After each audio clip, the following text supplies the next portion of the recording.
آپ کو بتا رہے ہیں کہ قومی اسمبلی میں ڈپٹی اسپیکر کے لیے ووٹوں کی گنتی مکمل ہو گئی ہے۔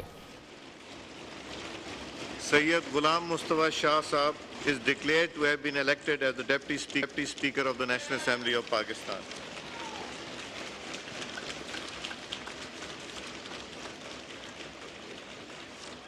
میں آپ کو اوتھ پہ بلانے سے پہلے گزارشات کروں گا۔ ایک نوید قمر صاحب آپ موشن موو کیجئے جی پلیز۔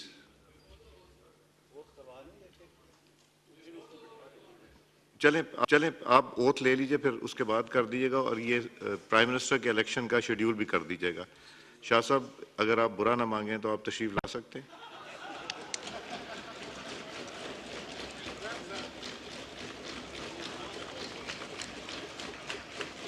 میر ادھر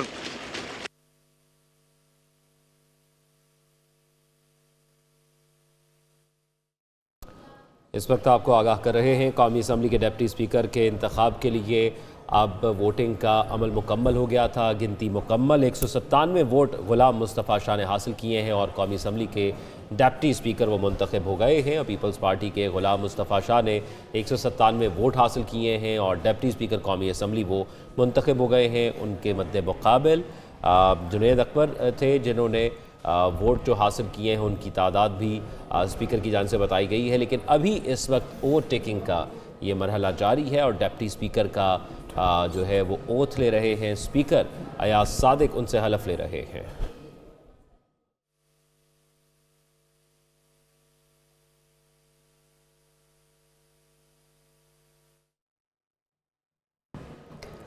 پیپلز پارٹی کے غلام مصطفیٰ شاہ جو کہ ڈیپٹی اسپیکر کے لیے منتخب ہو گئے ہیں اور ووٹوں کی گنتی مکمل ہوئی اور پیپلز پارٹی کے غلام مصطفیٰ شاہ ڈیپٹی اسپیکر قومی اسمبلی منتخب ہو گئے ہیں۔ سردار ایاز صادق نے اناؤنس کیا ہے ان کا نام۔ اس سے پہلے ہم نے دیکھا تھا کہ اسپیکر کے لیے سردار ایاز صادق کو 199 ووٹ ملے تھے اور وہ تیسری مرتبہ قومی اسمبلی کے 23ویں اسپیکر کے طور پر وہ نامزد ہوئے۔ انہوں نے حلف بھی اٹھا لیا اور اب ڈیپٹی اسپیکر کے لیے ووٹوں کی گنتی مکمل ہوئی اور ڈیپٹی اسپیکر پیپلز پارٹی کے غلام مصطفیٰ شاہ منتخب ہو گئے ہیں۔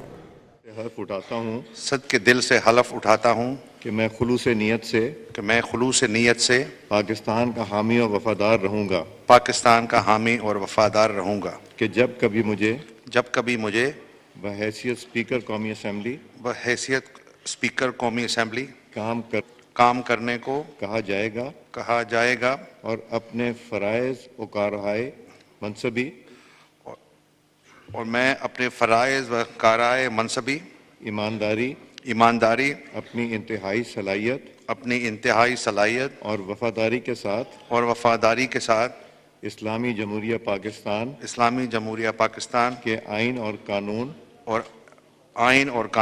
اور اسمبلی کے قواعد کے مطابق اور ہمیشہ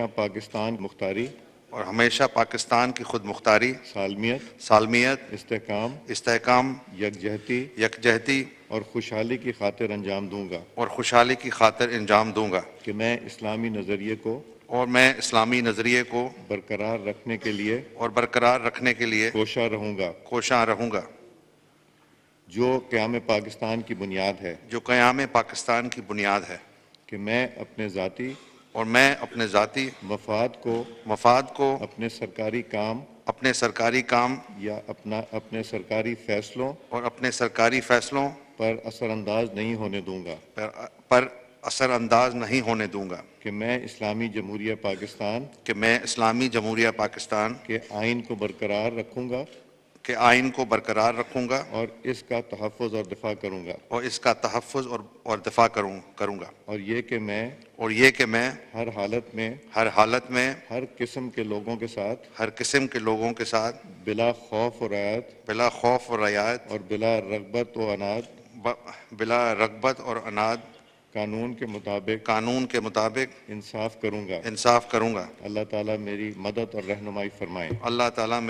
اور رہنمائی فرمائے۔ آمین۔